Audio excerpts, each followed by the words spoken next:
In the last video, we calculated the area of the region that was bounded between two curves instead of what we have been doing up to this point, which is finding the area of a region that's bounded by one curve and the x-axis. And so what we're going to do now is on page 636 of our workbook, we're going to kind of analyze the thinking that we did on the last page and turn it into a general feature that we can use for cases as they come up in the future. All right. So now they want us to find the value of the definite integral below if f of x is equal to this and g of x is equal to this. These were the equations of the two functions we had on the last page. All right. So the first thing I want to do is I want to just kind of recognize that we can use one of the rules of integrals that we have talked about earlier in the year. That if we want to find the definite integral of the difference between two functions, we can find the definite integral of the two functions and just subtract those numbers. That's something that we have talked about before.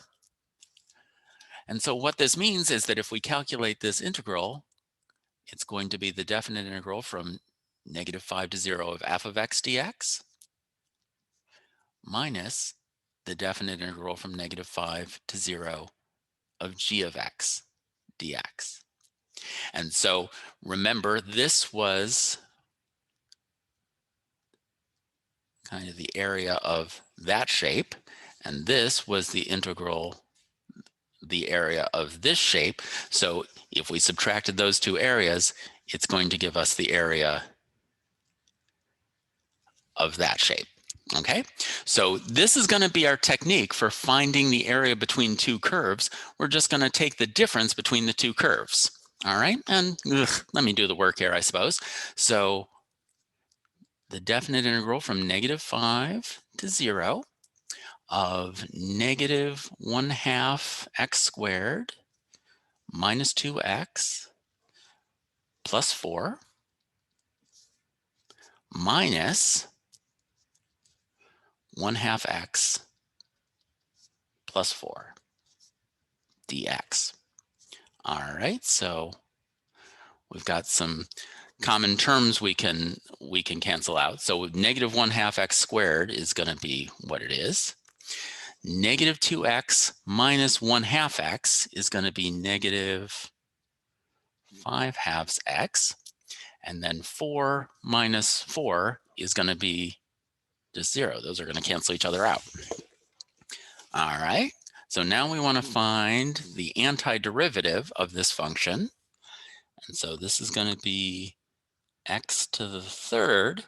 And then I want -1/2 divided by 3, which is going to be -1/6 minus that x is going to become an x squared.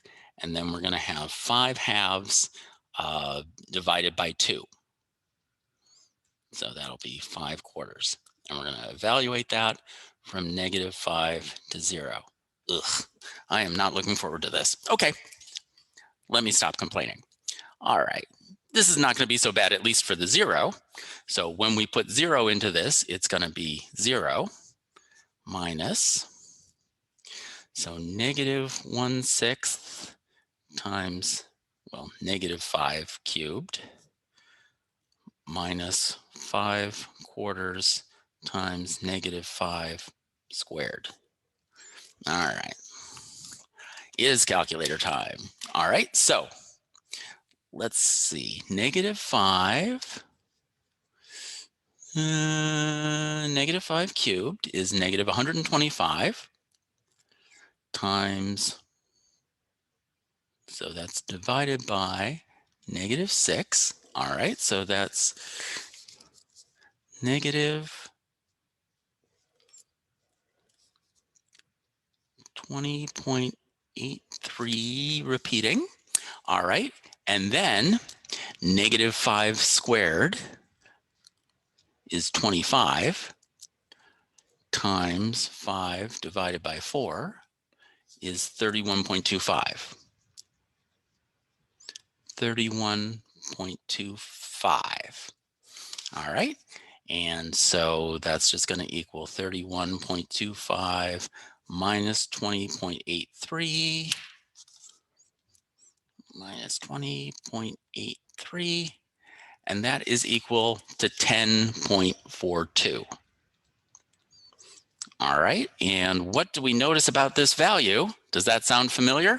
It should. It was the answer we got to this when we did on the last page, when we calculated this area and calculated this integral and just subtracted those two numbers. It's the same as we got on the last page. All right, and so that brings about the general way we're going to find the area between two curves. So if we want to find the area between the curves f and g, we just need to take the difference between the higher function and the lower function, and then do that over the bounds of integration, and that is going to give us the area between the two curves. All right. So on the next video, we'll take a look at the second example they've got down here at the bottom of page 636 and see if we can work our way through that without too much hassle.